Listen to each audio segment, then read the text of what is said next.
اعوذ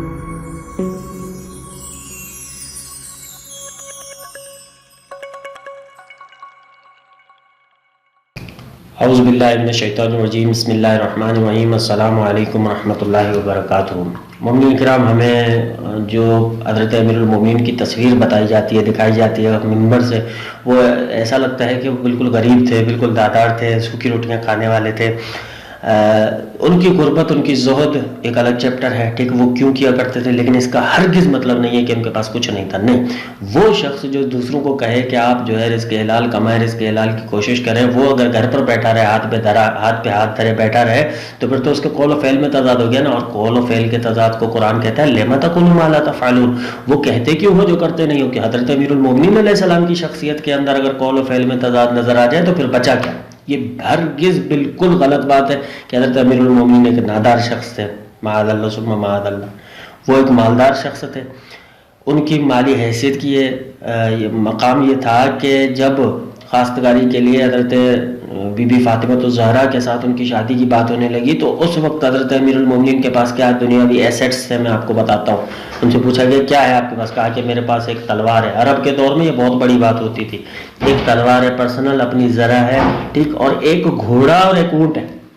اونٹ وہ جو پانی لانے کے لیے استعمال ہوتا ہے، ٹھیک ہے نا، آبکش اس کو کہتے ہیں۔ تو یہ ملکیت تھی جس بندے کے پاس اس دور میں گھوڑا، اس کے پاس جو ہے اونٹ بھی ہے، اس کے پاس تلوار زرہ بھی ہے، تو یہ غریب کیسے ہو سکتا ہے؟ اور کمال کی بات یہ ہے کہ جب حضرت امیر علی علیہ السلام کو بلایا گیا حضرت رسول اللہ صلی اللہ علیہ وسلم کی طرف سے کہ آپ آئیں تو ہم بات کریں کہ آپ کے پاس کیا ہے، شادی کی تیاریاں ہو رہی تھی، تو اس وقت بھی حضرت امیر المومنین کھیتی باڑی کر رہے تھے، محنت مزدوری کا کام کر رہے تھے، ٹھیک ہے نا، یہ ہوگا۔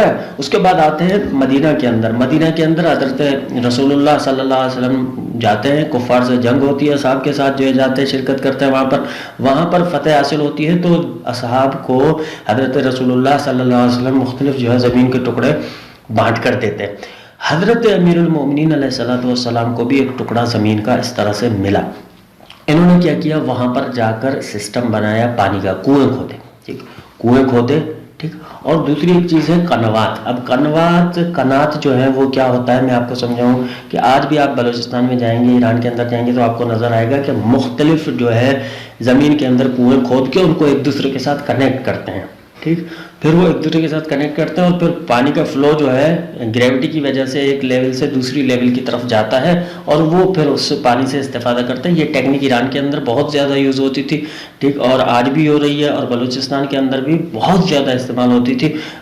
تو یہ قنات کا جو سسٹم تھا یہ حضرت امیر المومنین نے وہاں پر کریٹ کیا، جو ان کو زمین ملی تھی اس قنات میں سے وہ کیا کرتے تھے کہ باغ لگاتے تھے۔ ایک دن حضرت امیر المومنین علیہ السلام بازار سے جا رہے تھے، بوریاں جو ہوتی ہیں، گٹلیاں جو ہوتی ہیں، ان کی بوری جو ہے لاد کر وہ اپنے پیٹھ پر جا رہے تھے، تو کسی نے پوچھا کہ یا امیر المومنین یہ کیا ہے؟ تو انہوں نے فرمایا کہ انشاءاللہ نخلستان ہے، یعنی بالقوہ ابھی جو ہے یہ ایک بیج ہے، ایک گٹلی ہے، لیکن جب اس کو میں جا کر زمین میں لگاؤں گا اور اس کو پانی دوں گا تو یہ ایک نخلستان بن جائے گا، بالفعل بھی نخلستان نظر آئے گا، انشاءاللہ یہ نخلستان بنے گا۔ تو حضرت امیر المومنین نے بالکل ایسا کیا۔ جناب علی وہ جو قنات بنائی تھی، جو کنویں کھودے تھے، ان کا پانی آتا تھا، ٹھیک، اور یہ جو زمین تھی یہ حضرت امیر المومنین نے آباد کی۔ وہاں پر 2 باغ لگائے، ایک باغ کا نام تھا ابو نیزر اور دوسرے باغ کا نام تھا باغ بغے، ٹھیک، یہ 2 باغ تھے اور ان کی بہت زیادہ پروڈکٹ ہوتی تھی، کھجور کی پروڈکٹ۔ کھجور ایک بہت بڑی پریشیس کوموڈیٹی ہوتی تھی اس دور میں، قیمتی پروڈکٹ ہوتی تھی۔ تو اس دور میں جس بندے کے پاس 2 باغ ہوں تو وہ کیا غریب ہو سکتا ہے؟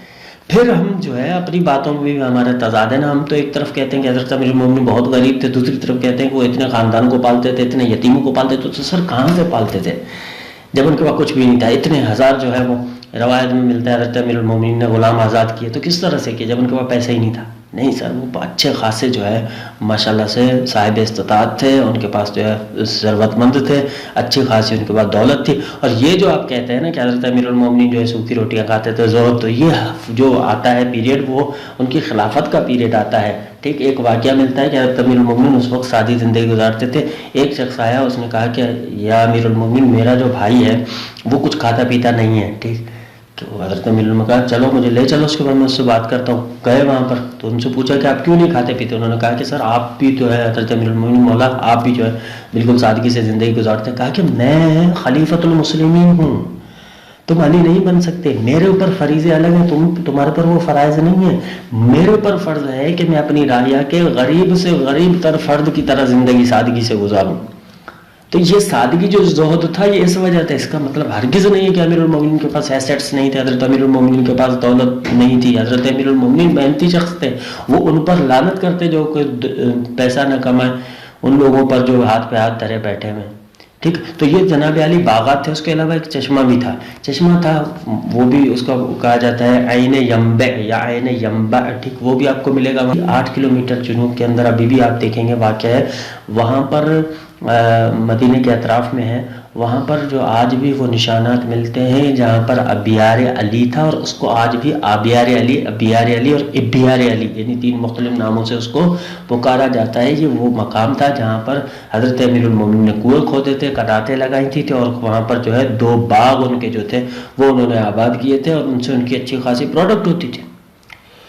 تو یہ تھا جناب علی حضرت امیر المومنین کے بارے میں. اور حضرت امیر المومنین کے بارے میں خود ائمہ علیہ السلام اس بات کی تائید کرتے ہیں کہ حضرت امیر المومنین خود بیلچہ چلاتے تھے. حضرت المومنین جو ہے زمین کے اندر کنویں کھودتے تھے. یہ ساری چیزیں جو ہیں نہ صرف یہ کہ 1-2 روایت میں آئی ہیں، بلکہ پیچھے آنے والے ائمہ علیہ السلام نے بھی فخر سے کہا ہے کہ ہمارے جو جد تھے وہ یہ کام کیا کرتے تھے.